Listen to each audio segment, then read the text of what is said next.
All right, welcome to our second edition of Stories from the Trenches for the Sales Enablement Society.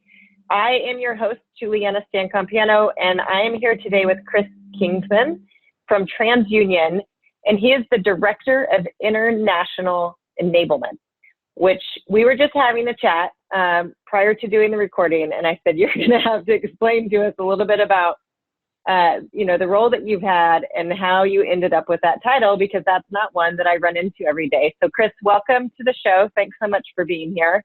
And would love for you to just give an introduction and overview of you and the role that you've been doing. Sure. So my current role is the Director of International Enablement for TransUnion, as you indicated. Right now I represent the international portion of TransUnion, which is separate from the U.S. business. And I act as both an internal strategist, so pairing up enablement programs, tools, technologies, people's resources, and departments, like combining sales and marketing in our international businesses to help them achieve their revenue goals. So typically I act, in certain engagements with these regions. I'll head to APAC, or I'll head to the UK, which is our newest region, and both diagnose the business, or ascertain how the business is functioning, and then try to understand their strategic goals and pair up existing resources from TransUnion corporate or other international regions, partner with departments to create resources, or investigate outsourcing or bringing in third parties to help us meet our goals. Got it. That's fascinating, because we don't always see that kind of title, right, in the sales enablement realm, and having the international aspect to it. So as we dive into this, I'm not going to go there yet, but I'm curious to know what you've learned from having such a global reach in the role that you're in, and how that's kind of affected your point of view on the enablement or the support, or how you tailor to audiences. But first, I'd like to back up. So Chris has a really interesting background because he's literally built this from being a practitioner and kind of being a one person up to where you're at today. So instead of fast forwarding to today and what you're learning, I'd love for you to be able to give us some history of, how did the sales enablement function start for you? It wasn't one, what did that journey look like? And if you can give some of our listeners kind of some concrete, these are the things that I had to go do, and to educate maybe the business on, or, the relationships I had to have, kind of those types of things in order to just get things off the ground for you. Sure. So I started at a company formerly known as TLO back in 2012 that was then acquired by TransUnion in 2013. I started as in our membership department, and I quickly moved to sales training. So I created a sales training function and customer training function. So for the first year, all I focused on was product training for customers. I executed about 1,000 in a year. And then I moved to sales support. And then from there, I built a sales support function that largely offloaded non-sales tasks for an inside sales function of about 30 to 50 sellers and about 15 outside sellers. And I did that for about 2 years. I was able to get 2 additional resources to come in and offload that. And then I moved to a separate function, overseeing mergers and acquisitions from customer integrations. And again, didn't exist. So built the foundations of that, integrated a small technology firm into our firm. And then I went on to build or create a sales enablement function. This was right after the acquisition by TransUnion. We didn't have an enablement function. I had no idea what it was, but I noticed some people that had similar roles to me had that in their title. So I decided to just, talk to my boss and say, this is what I think we should go do. From there, I built out sales enablement programs. So enhanced new hire onboarding, increased sales skills training, introduced Salesforce in a CRM migration. So integrated 2 CRMs, introduced and got everybody on the same page as Salesforce. And then I went back to oversee the sales support function. Grew that and doubled it in size to, offload even more non-sales tasks, to where our sellers were spending, your average sellers 30 to 50% of their day is non-sales related, down to about 20%. And then I went on to create a dedicated training role, sales QA role, And then the last thing was formalize the sales operations process and the enablement process to be a strategic fit into our company. That's a lot. That was a lot of what you did. I'd be curious to know, how did you decide kind of what is sales enablement? Like, how did you come up to the different things that you decided to include? And can you tell us what it is or what it does include from your perspective? Sure. What's so important? I wanted a really simplistic focus as sales enablement became more and more relevant, I guess, across, or it emerged, right? You should say that. To me, it's about focusing on driving revenue, and it's at a simplistic form, it's about who do you have to bring to the table to make that happen. And so everything that I've focused on has been identifying challenges within a business, talking to the individuals involved in the challenge, and then prioritizing that challenge and figuring out what resources do we need, or how do we solve this problem. And it sounds overly simplistic, but that's how I've approached it since 2013, and it's been rather successful, is simply identifying challenges, using enablement and revenue as sort of a catch-all or an umbrella to say, everything fits in here. And to your question, what is enablement and what is not? Anything that drives revenue can technically be put under enablement. Doesn't mean it should be, right? Like marketing could be an enablement function, but it's Right. got enough merit to stand on its own. To me, it's always been support structures, not customer support, but an internal sales support function, training and development functions, the CRM and technology functions, and then depending on the maturity, if you can integrate a QA process to listen to and score calls. Those are all enablement practices that I think are foundational. Aspirational ones include, maybe a content management team or a person dedicated to that platform. Any other additional technologies you bring in, like a learning platform, an enablement platform, things like that, are all sort of, they're nice to haves, but not necessarily foundational. That's great. So that's great, specific, how you viewed the enablement and then outside. So that's terrific. I'm going to back up a little bit because I think you said something that's really important that I'd like to just highlight and dive into a little bit more, which is about going out and talking to people and understanding, what the needs were, what was happening before kind of deciding what you were going to go do. And I'd be curious to know, what people were you talking to? Where were they in the organization, and kind of what were maybe some of those conversations that you had along the way? Certainly. So depending on the challenge, it really just boils down to who has skin in the game and owning it. So the most notorious one we know is sales and marketing working together. So I would typically go to whoever oversaw marketing for the particular business unit I was in and say, this is what sales need. Because if sellers and marketers are constantly butting heads, this is the opportunity to act as the mediator, right? Come together, bring them both to the table, sort of get it all on the table. What do you need? What do you want?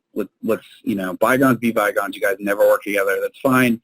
But let's move forward in the name of revenue. It benefits everybody, right? High tide raises all boats. And it's kind of as simple as that. And it just depended on the project. If it was CRM related or a lot of integration related stuff, I'm having a lot of conversations with IT, associates. Not uncomfortable in having those conversations.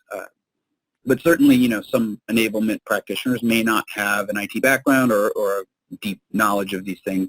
Doesn't mean you shouldn't bring them to the table and have them sort of chime in on what needs to happen or how they can help. I think it just depends on the situation. I always go into the situation asking, who has a hand in this, what systems are involved, and then start wherever you can start. If you know who oversees a certain function, ask them. If not, go above them. Go to the highest person you have to go to say, here's what we're trying to do. Who should I talk to? Chances are they're always going to help you.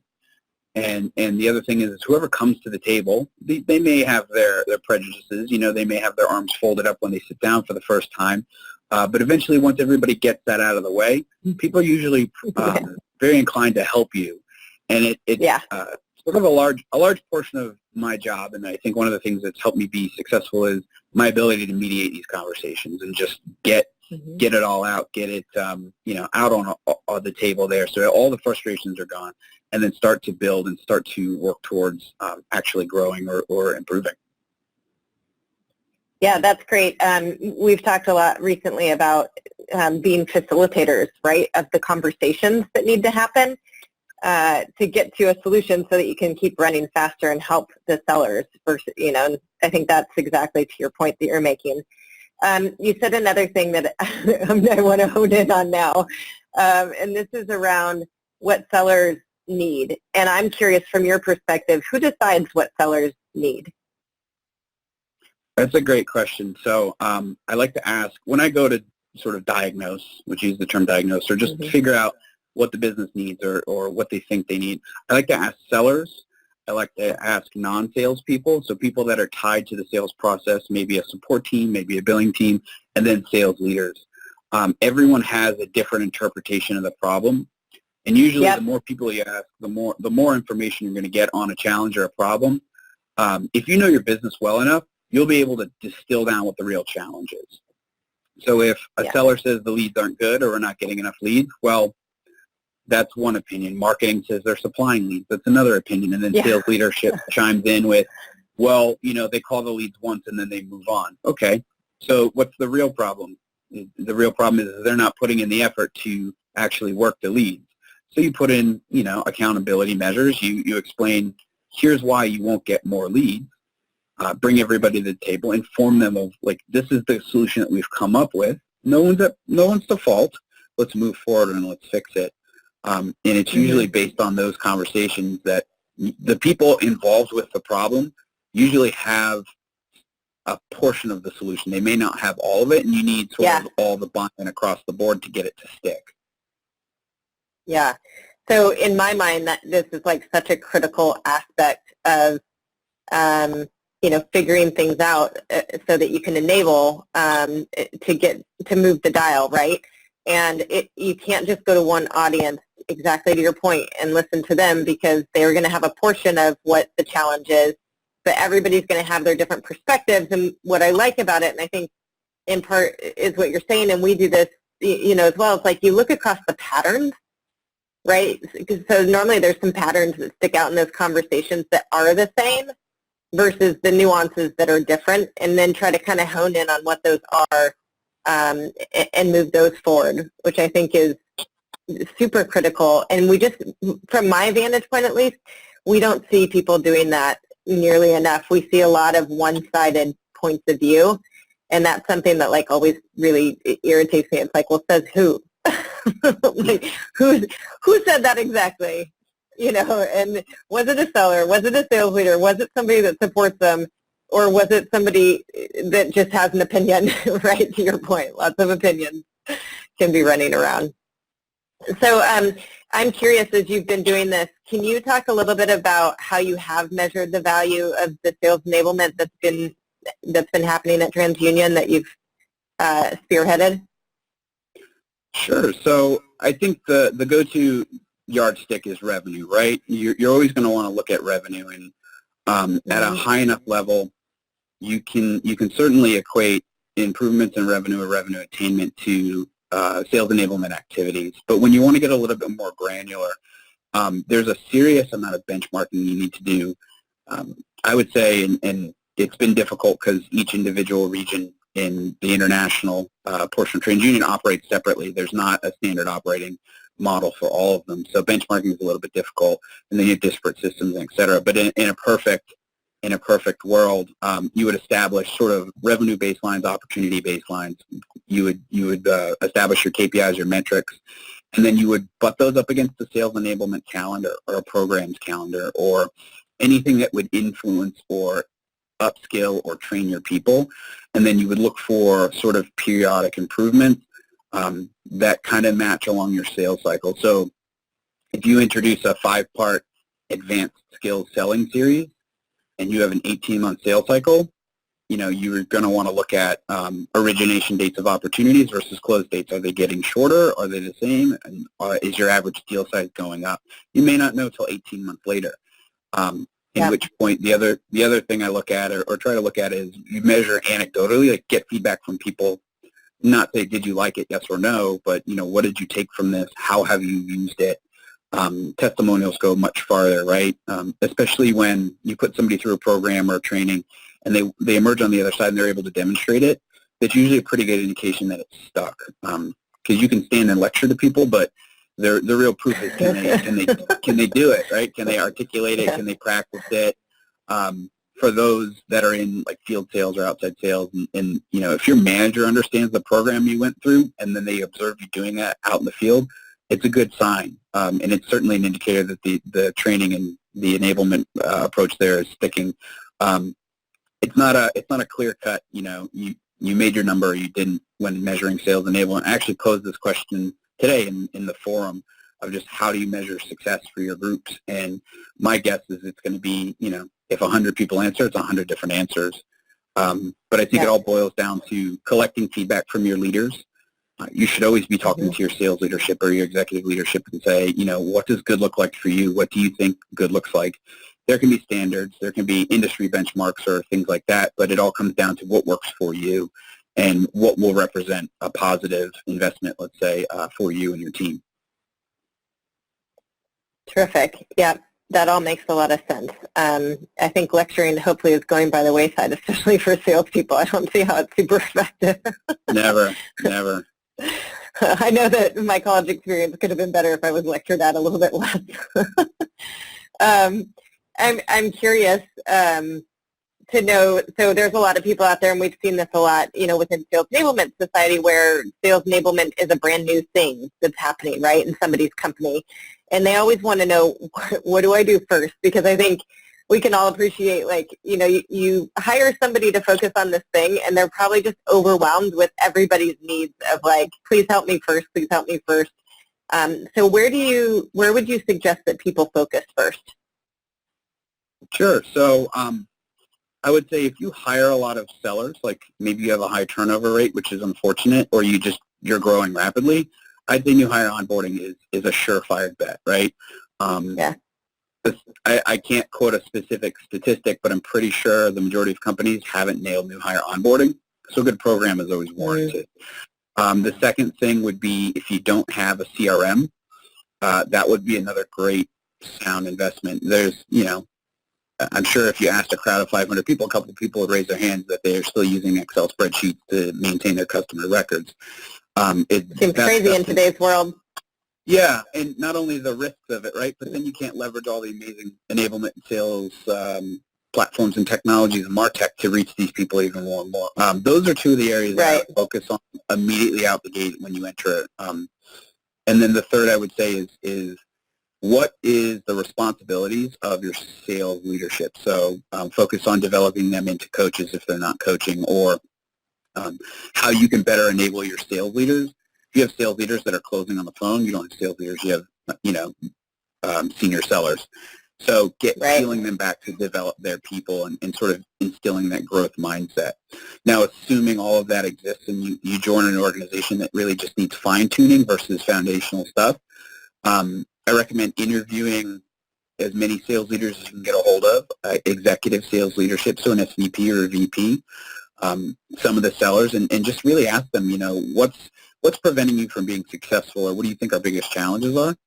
Just let people ask that one question and let people unload on you. They'll get everything out, take copious amounts of notes, and then take your notes and quantify them, right? Put them in, assign categories, assign weights, priorities, whatever you need to do.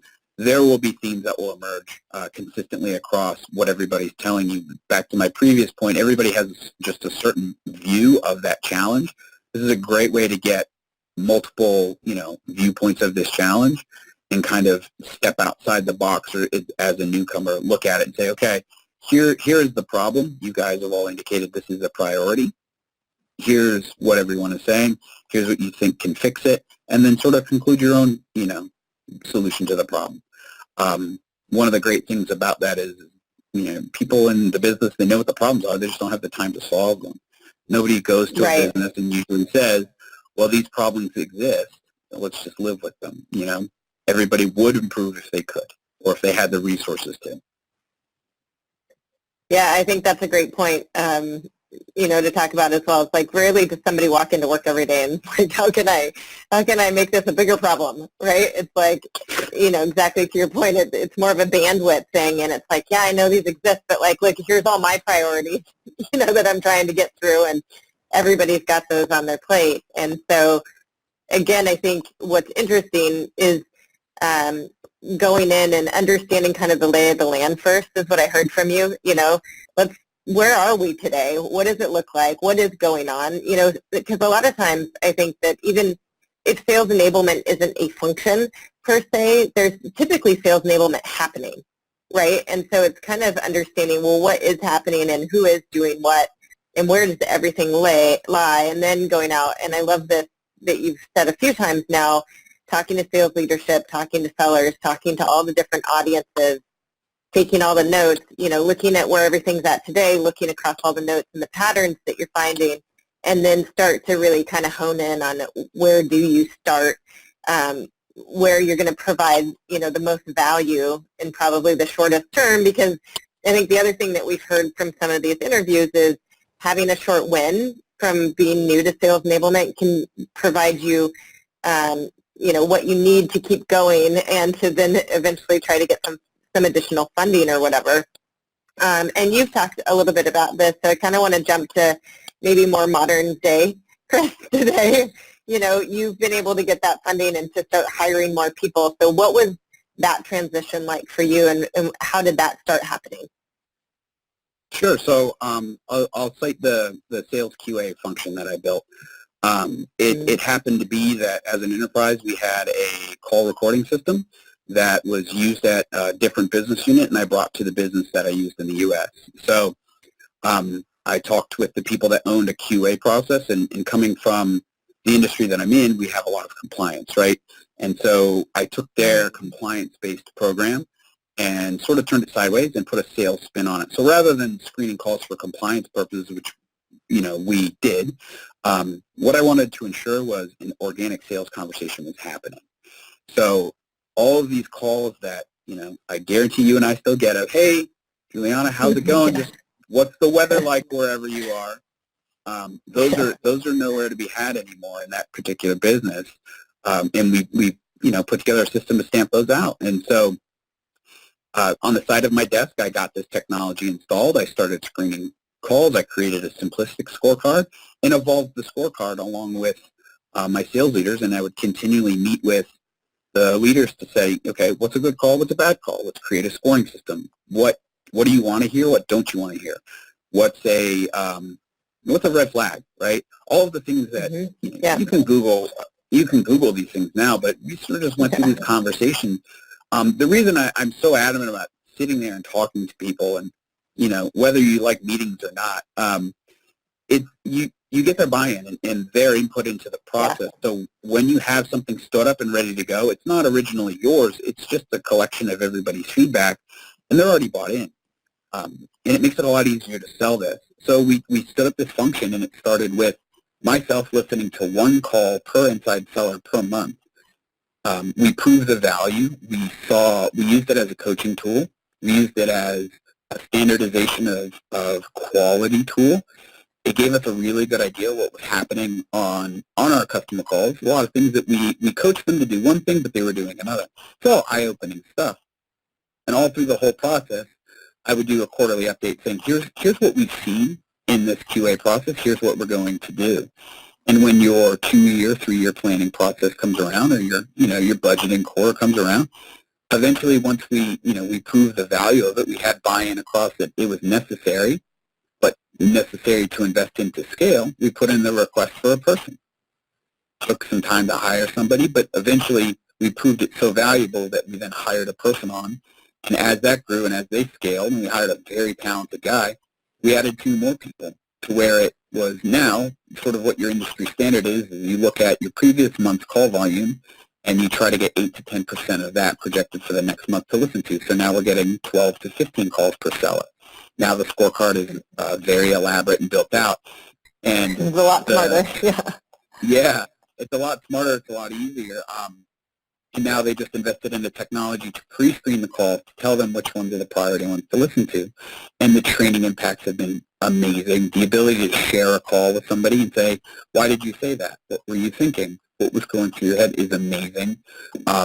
it's an invaluable training tool, and we were able to sort of just step by step build it up on the side of my desk, and then transfer it to somebody, and then keep showing the value, keep demonstrating the value, and constantly communicating the value to executive leadership to where they believe that, funding was necessary. And now it's an exportable best practice. All of the regions that I go into, so one of the questions I ask is, what kind of technology do you have to record calls? Are you using this? And it's so the real strategy here is you just have to continually define what the value or what the ROI is, or what good looks like. What's the potential impact, and then keep showing how you're either meeting it, exceeding it, or you're not meeting it. You could certainly go down one path, and it becomes sort of visible that something is valuable in a completely different way, right? We wanted to ensure organic sales conversations were happening, but we found out a whole bunch of other things that we just were neglecting in training, or we weren't preparing our sellers with competitive intelligence. The constant comment that we had come up, and all of this we would never have known, right? Because we didn't have the tools or the program to do it. And the data, yeah. That's great. That's terrific. So again, this is a constant theme, I think, with you as we're talking through this is, and we see the same, it's really like having the conversations, asking the questions, figuring out what's going on, and then start to slowly do the work and gather the information, look across patterns, fill the gaps where the gaps need to be filled, and then keep showing the progress that it's making, right, on a scorecard view, so that your sales leadership and everybody can see the incremental shift. And it's probably interesting. I would just love to know from you, like, where you're at now when you look back to where you started. Is it kind of funny, like, you're just like, wow, we've made such massive progress, even though, and I think this interesting thing is that it sounds like it's been done really methodically and probably like in small pieces, but then those add up so much through time. I'd be curious to know how that is for you today. It's certainly nice when I go back to visit that business, and it's located down the street from where I am, or I talk to some of the people who used to work for me. It's great to hear how much progress they're making. Like I said, that particular team just got funding to invest in call recording software, which is something that we were fighting for 3 years, and they just got it now. It's nice to hear the sales trainer that I had. 60% of his year last year was spent on new hire training, and his new hire program was selected as the template for the global program. Things like that are great, because when you're building it, or when you're sitting and doing a sales onboarding program, and you're in your 7th day, and it's the 8th hour of training for that day you've been doing, like, none of this occurs to you that maybe this may be bigger than you, or you may go make it bigger than you. So it's very rewarding to go into some of these regions who don't have these resources. And, certainly I don't assume what's good for them. I have them explain to me, where they are and what they want and what they think will work. But it's nice to know that in the back of my head, I can go and say, okay, well, you know what? It sounds like database marketing may benefit you, or a dialer may benefit you, or just rattle off all of these programs, these things that I've built with my teams over the years. Right, they can leverage. Solve a lot of things. Yep, that I can link them up with or solve their challenges with rather quickly. That's awesome. So I'm curious now that you've moved into this international role, and this is kind of my last question as we wrap it up, but what's been your biggest learning so far in just the audience and, the sameness, the not, the what's different, what isn't, what's kind of been your biggest learning curve as you've moved more globally? Sort of to your point, the sameness, right? We all have the same challenges. It's funny because every business you go into, and this consultants say the same thing. Every customer says, you don't understand. Our problems are different. We're different. Right. The reality is, no, you're not. You're just another company, another business unit. You have the same problem. You have the same goals. A lot of this stuff they seem really complex, but, consistently what we find is people they can't see their way out of problems because they're too close to it.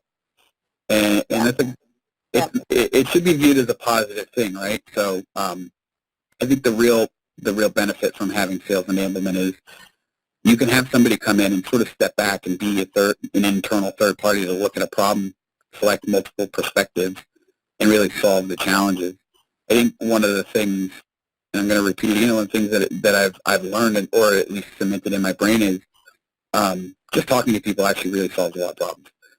And a lot of problems stem from misunderstanding and miscommunicating, or emails sent in a hurry, a meeting that has an ambitious agenda where half the stuff doesn't get covered where it's relevant to half the people. All of that stuff can really be solved if you have, conversations to just address needs. What do you need? What do you need so you can help this person? What do you need to be successful? What do you need to make this problem go away? It sounds really simple, and I hate to simplify it that much, but I think that's sort of the thing that's really emerged is it doesn't matter the region. It doesn't matter where I am in the world.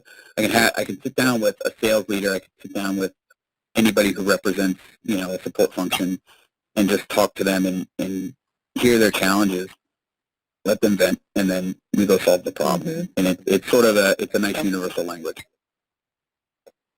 I think it's great, though, and in the work that we do, I think it's very similar, that sometimes, we're just the outside perspective or whatever that comes in and asks the questions. And you're like, well, did you know X, Y, and Z? And people are like, no, nobody ever told me that. But you can get so, which I appreciate that you kind of have this external lens, like you're consulting to your business to a point of view, right? Versus, when you're internal to an organization, you get caught up in the day-to-day and all the other the things that kind of start to take up your time versus just sitting and having a conversation and asking questions, right?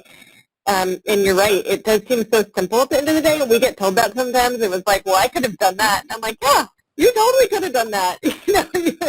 But we don't always take the time to do that because it seems like, the thing that we have to be creating or the deliverable that's on our plate might be weighing on us more than just having that kind of a conversation. And so I think that that's a really, really critical point for everybody that's listening is to keep making certain, like I'd be curious to know how much of your time do you spend having those conversations versus doing something else? Now I would say half of my day is focused on either talking to people or educating myself on a problem or a solution or some sort of condition. I think it's important, especially in this role, in an enablement role, if you want to go from a practitioner to a leader, is you really have to cement your skills as a listener, as a critical thinker, as a problem solver. And the only way to do that is to educate yourself and constantly stay up on, technology trends, process, or listen and educate yourself on your own business and listen to what challenges are coming up against, what they've tried, what they haven't done. That way, when you go to have these conversations, you're much more informed and you're much more ready to, tackle a lot of the larger problems. Yeah. That's great, and it's so good that I kind of just want to end there because now I want to start asking you where you educate yourself, but I feel like we've been talking for quite some time. And so if people want to reach out to you, I know you're in the SES community, they can ping you, ask you questions because I personally think that'd be a great curiosity question of like, well, where do we go and educate ourselves to be better, enablement practitioners and whatnot within our business. So I'd encourage anybody to go out and reach out to Chris and ask him more questions based off of this and to keep the dialogue going. So, Chris, thank you so much for being on from Stories from the Trenches, and really appreciate it. We will talk soon, I'm sure. Thanks.